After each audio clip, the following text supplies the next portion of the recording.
मंचावर माझे गुरुवर्य आदरणीय फुटाणे सर उपस्थित आहेत. मंचावर माझे ज्येष्ठ आदरणीय बाबा आढाव सर उपस्थित आहेत. प्रकाश देवळेकर सर तुमच्याबद्दल ऐकून आहे, पण भेटते पहिल्यांदा. छान वाटतंय तुम्हाला भेटून आणि बघून. मंचावर अनेक मान्यवर उपस्थित आहेत. सौरभ गाडगेजी, युवराज ढमालेजी, ज्यांना पुरस्कार मिळाला ते बंधू संजय आवटेजी. तद्वतच ज्यांचे चित्रपट फक्त आम्ही बघितलेले आहेत आणि निवृत्तीदादामुळे ज्यांच्याशी भेटण्याचा प्रत्यक्ष योग येतोय त्या आमच्या प्रियाताई, कौशल इनामदारजी आणि अनेक मान्यवर मंडळी. कुणाचं नाव राहिलं असेल तर मला जरा क्षमा करा. मी मोजून 5 ते 10 मिनिटामध्ये भूमिका मांडणार आहे. आणि मला असं वाटतं की मी अजिबात तुमच्याशी कुठलंही तत्वज्ञान मांडायच्या भानगडीत पडू नये. तुम्ही अजिबात ते ऐकायच्या मूडमध्ये नसाल. त्यामुळे आपलं कसं बायांचं काहीतरी चालू देत, आपलं कसं बायांचं काहीतरी बोललं पाहिजे की नाही. म्हणजे मी सहज निवृत्ती दादांना विचारलं की तुमच्याकडे आता किती बचत गट आहे, तर त्यांनी सांगितलं ताई आता आपल्याकडे 5-700 बचत गटांचा मेळा आहे. 5-6 हजार बायका समोर उभ्या बसलेल्या आहेत या सगळ्या. आणि एवढी सगळी बचत गट आहेत. या बचत गटांना आर्थिक विकास महामंडळासोबत जोडलेलं आहे का? आमच्या ज्योतिताई ठाकरे आर्थिक विकास महामंडळाला अध्यक्ष आहेत. अर्थात या सगळ्या परिस्थितीत त्यांना त्या प्रचंड प्रयत्नाने काम करत आहेत, परंतु त्यांना काम किती करायला मिळेल हा सुद्धा संशोधनाचा मुद्दा आहे. कारण सरकार त्या पद्धतीने काम करू देत नाही, हे आपण सगळे जाणून आहात. पण माया हो, हा झाला सगळा सरकार दरबारचा प्रश्न. जरा आपण आपल्या बाईपणाच्या जरा आपला जो भवताल आहे तो भवताल जरा समजून घेऊया. बऱ्याचदा बऱ्याच ठिकाणी मी जाते आणि खूप साऱ्या बायका भेटतात आणि बायकांचे काही ठरलेले प्रश्न असतात.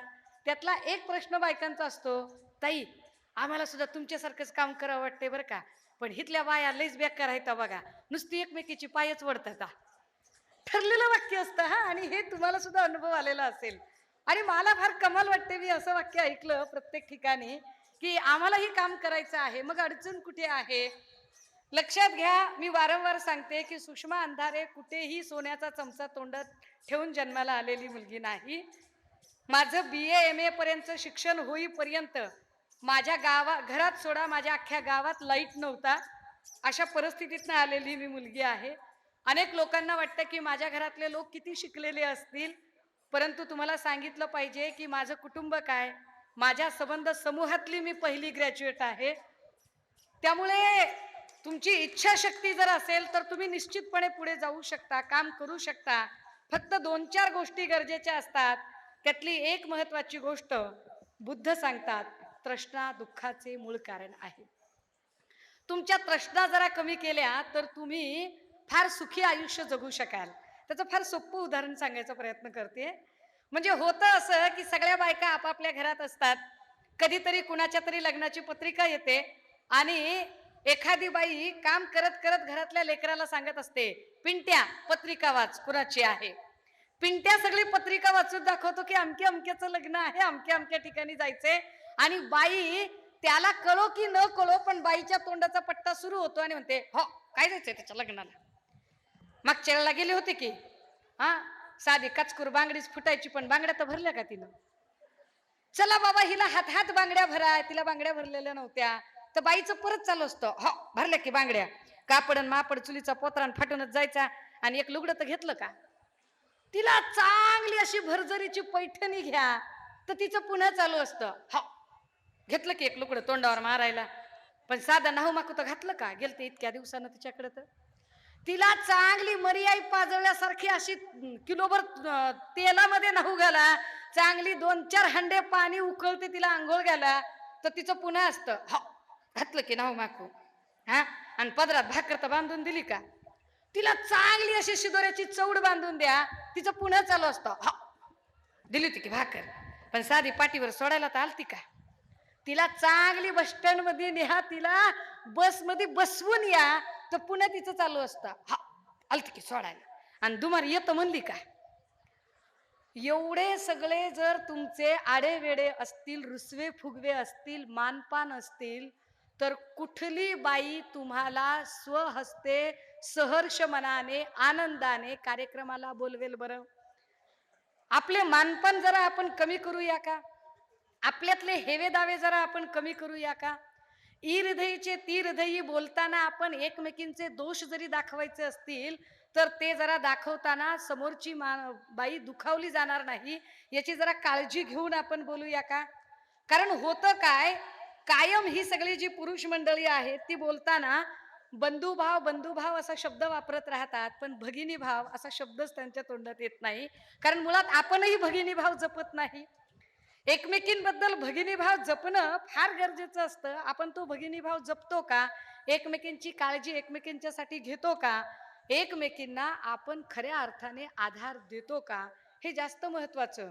म्हणजे मी ग्रामीण भागात गेल्यानंतर ग्रामीण बायकांना समजेल अशा पद्धतीने ज्यावेळेला सांगायचा प्रयत्न करते की समजा एक सासू तिने आपल्या सुनेला सांगितलं जा आणि शेजारच्या घरातनं विरजनाला ताक घेऊन ये.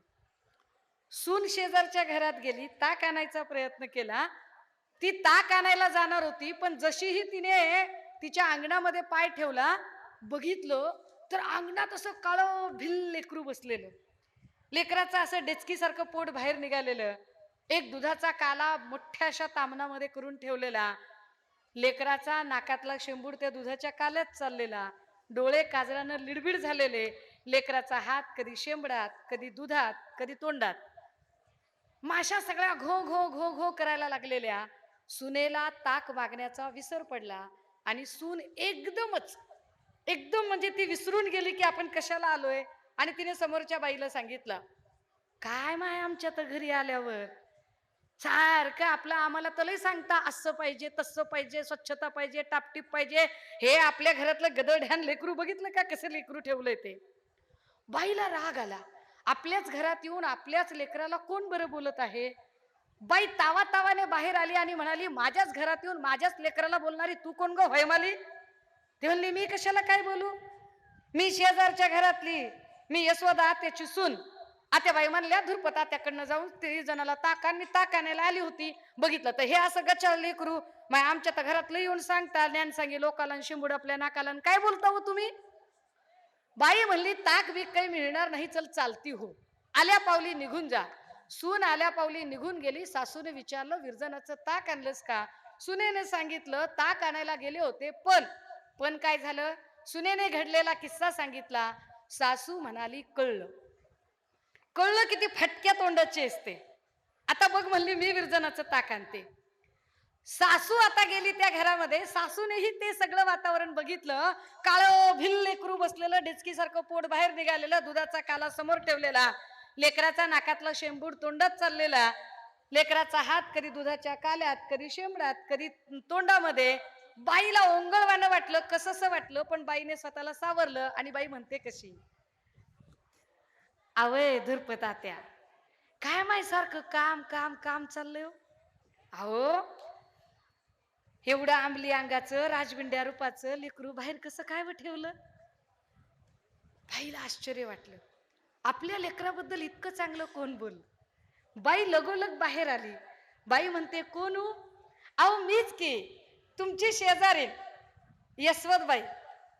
अहो सजत चालले होते, आली होती ताक मागायला. सांगते काय, अहो सजत चालले होते, माय एवढा आंबली अंगाचं राजविंड्या रूपाचं लेकरू बघितलं, माय माझा तर पायच पुढं सरकना बघा.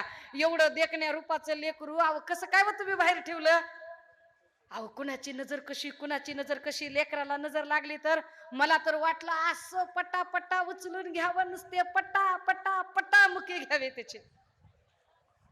बाईला आश्चर्य वाटलं, आपल्या लेकराबद्दल इतकं चांगलं भरभरून बोलते.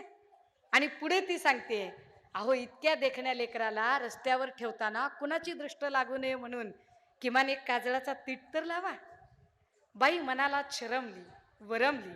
बाईने लेकरू घेतलं, पदराने लेकराचं तोंड नाक सगळं स्वच्छ केलं.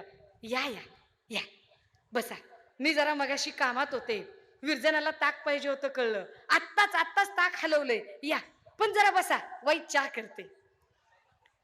सुनेनेही तेच सांगितलं, सासूनेही तेच सांगितलं. सुनेनेही स्वच्छता करायला सांगितली, सासूनेही स्वच्छता करायला सांगितली. सुनेने थेट सांगितलं, सासूने सांगताना थोडा गोडीचा मुलामा दिला आणि पुढची बाई ऐकती झाली. आपण आपलं म्हणणं समोरच्याला सांगताना थोडे जरा कन्व्हिन्स टोन मध्ये सांगू शकू का? थोडे अपिलिंग टोन मध्ये सांगू शकू का? आपल्याला आपलं म्हणणं आपल्या मैत्रिणीला, आपल्या बहिणीला, आपल्या घरातल्या कुठल्याही कुटुंबियांना मांडताना आपण त्याला फार चांगल्या टोनमध्ये आपल्याला सांगता येईल का? एकमेकांशी फार चांगले काय म्हणता येईल, भावनिक बंध जुळतील अशा पद्धतीने मांडू शकू का? किंबहुना बचत गटात काम करणाऱ्या बायकांची सुद्धा ती गरज आहे. कारण तुम्ही एखादं प्रॉडक्ट बनवता आणि ते प्रॉडक्ट तुम्हाला विकायचं असतं, त्यावेळेला तुम्ही तुमचं प्रॉडक्ट बद्दल तितक्या अपिलिंग टोन मध्ये समोरच्याला पटवू शकता का? तुम्ही कधीतरी जाऊन बघितलंय का? कधी ऑब्झर्व केलंय का? निरीक्षण केलंय का? की तुम्ही एखाद्या कापड दुकानात जाता, तुम्हाला साडी दाखवणारा दुकानदार पुरुष असतो, तो तुम्हाला अनेक साड्या दाखवतो, त्याच्या पसंतीची साडी कदाचित वेगळ्या रंगाची असते, पण तुम्हाला आवडलेला रंग कदाचित त्याला आवडलेलाही नसतो, पण तुमची नजर त्या साडीवर खिळली आहे म्हटल्याबरोबर तो म्हणतो, भाभी ये साड़ी सबसे बेस्ट दिखेगी। ये मैं बोलता हूँ ना, साड़ी ये साड़ी भाभी किधर भी नहीं मिलेगी, ऐसी साड़ी लेने मांगते भाभी, आपकी चॉइस की दाद देनी पड़ेगी भाभी, ये आपका चॉइस ना एकदम बढ़िया चॉइस है। त्याला त्याचं प्रोडक्ट विकण्याची एक कला आहे। बचत गटातल्या त्या तमाम ज्या महिला आहेत त्या स्वतःचं ते प्रोडक्ट विकताना तुम्हाला जे मार्केटिंग स्किल हवं आहे, ते मार्केटिंग स्किल असण्याच्या आधी तुमचं कम्युनिकेशन स्किल काय पद्धतीचं असेल याची तुम्हाला कल्पना आहे का? मला याच्यात जास्त म्हणजे इतक्या सगळ्या महिला आहेत आणि शेवटच्या बाईपर्यंत तिच्या तिच्या मनात काय चाललंय किंवा तिच्यापर्यंत माझं बोलणं पोचेल का, हा माझा प्रयत्न असेल। आणि या सगळ्यातनं मी एक नानकचंद्र रतूंचं पुस्तक वाचलं। नानकचंद रतू जे डॉक्टर बाबासाहेब आंबेडकरांचे सहाय्यक। नानकचंद रतू ते होते जे रतू बाबासाहेबांची अनेक पुस्तकं प्रकाशित होत असताना एडिटिंगला जी पुस्तकं जायची, प्रूफिंगला जी पुस्तकं जायची, तिथे रतू टाइपिंग वगैरेची कामं करायचे आणि ते बाबासाहेबांना सांगत होते की जब कभी मौका मिलेगा मुझे आपकी सेवा का अवसर दीजिए। कर्मधर्म संयोगाने बाबासाहेब 52ला राजीनामा देतात, बाबासाहेबांचे सगळे प्रोटोकॉल जातात आणि त्यावेळेला बाबासाहेब रतूची आठवण काढतायत। रतू बाबासाहेबांच्यासाठी सकाळ दिवसभराचं काम झाल्यानंतर सायंकाळच्या वेळेत बाबासाहेबांचं काम करण्यासाठी त्यांच्या पुस्तकाचं टायपिंग टंकलेखन करण्यासाठी जातात आणि त्यात बाबासाहेबांची काही पत्र, काही बाबासाहेबांचा महत्वाचा दस्तावेज, तो दस्तावेज नंतर बाबासाहेब के संस्मरण में या पुस्तकामध्ये रतू प्रकाशित करतात। त्यातली 4 ते 5 महत्वाची पत्र आहेत, जी पत्र बाबासाहेब आणि बाबासाहेबांच्या पत्नी सविता आंबेडकर या दोघांच्या संबंधाने असणाऱ्या संवादाची पत्र आहेत। त्या पत्रांमधला संवाद फार महत्वाचा आहे, जो मला एवढ्या सगळ्या महिला बघितल्यावर सांगण्याचा मोह आवरत नाही। पहिलं पत्र सविता आंबेडकर लग्नाचा प्रस्ताव बाबासाहेबांच्यासाठी पाठवतात आणि बाबासाहेबांना तो प्रस्ताव लिहिताना त्याच्यात सांगताहेत की आपके जैसा उम्दा वर पाकर मैं खुद को सौभाग्यशाली समझूंगी।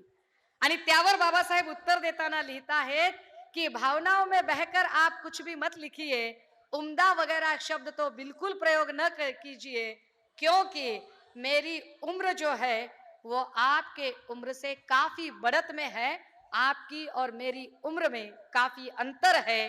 किसी भी स्त्री की जो बहुत सहज सुलभ भावनाएं होती है उसमें उम्दा इस शब्द में शायद मैं ही नहीं आता हूं। मेरी जीवन की कुछ उपलब्धियां और मेरे जीवन की जीने की जो प्रायोरिटीज है वो कुछ अलग है। त्याच्यावर पुन्हा एकदा सविता आंबेडकर पत्र लिहिता है कि वो कुछ भी हो किंतु आपके जैसा सुशील, ज्ञानी और इतना विद्वान वर पाकर मैं खुद को सौभाग्यशाली समझूंगी। यावरती बाबासाहेब परत एक पत्र त्यांना लिहितायत आणि सांगताहेत कि आप फिर एक बार सोच ले, आप फिर एक बार विचार कर ले, क्योंकि मैं जिस तरह का इंसान हूं रामू को पता था, वो काफी सहनशील थी और रामू ने जिस तरह से मुझे संभाला है, मेरी आदतों को संभाला है, क्योंकि मेरे लिए मेरा समाज है, समाज के लिए मुझे एक संविधान का काम है, संविधान के लिए मुझे कुछ किताबों का अध्ययन है और किताबों के अध्ययन के बाद अगर कुछ बच कुछ जाता है समय तो मेरे बच्चों की रामू ने छोड़ी हुई जिम्मेदारी है। तरीही सविता आंबेडकर सांगतात कि यस, इतना कुछ होने के बावजूद भी मैं अपने निर्णय पर अटल हूं। मैं आपसे विवाह करना चाहती हूं, मैं अटल हूं. आणि त्यानंतर बाबासाहेब कानपूरला निघून जातात. बाबासाहेबांच्यासाठी सविता आंबेडकरांनी एक पत्र लिहिलं, बाबासाहेबांचं उत्तर नाही आलं. दुसरं पत्र लिहिलं, उत्तर नाही आलं. तिसऱ्या पत्रामध्ये सविता आंबेडकर लिहितात कि ऐसे अभी कौन सा काम है कि आपको पत्र का जवाब देने तक का समय नहीं है. अभी ये हाल है तो बाद में क्या होगा. आणि बाबासाहेब परत लिहित आहेत की मैंने पहले ही कहा था कि मैं ऐसा ही हूं. मुझे मेरे कामों की व्यस्तता इतनी है कि तुमको सोचना पड़ेगा. अभी भी समय है, सोच लो, मैं ऐसा ही हूं. आणि त्यावेळेला पुन्हा एकदा ती पत्र लिहिते. अच्छा ठीक है, मैं समझ सकती हूं, किंतु यह तो बताइए कि आपके जीवन में मेरा स्थान कहाँ है, आपके जीवन में सबसे अहम कौन है.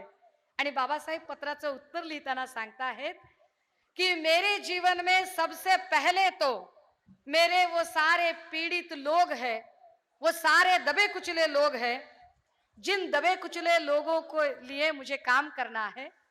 मेरे जीवन में दूसरा स्थान अगर उन लोगों को कुछ न्याय दिलाना है तो मुझे बहुत ही विधायक तरीके से जाना पड़ेगा. इसलिए मैं भारतीय संविधान के निर्माण के काम में व्यस्त हूं. तीसरे स्थान पर यह संविधान लिखने के लिए मुझे समूची दुनिया का अध्ययन करना पड़ेगा, समूची दुनिया के कानून का अध्ययन करना पड़ेगा.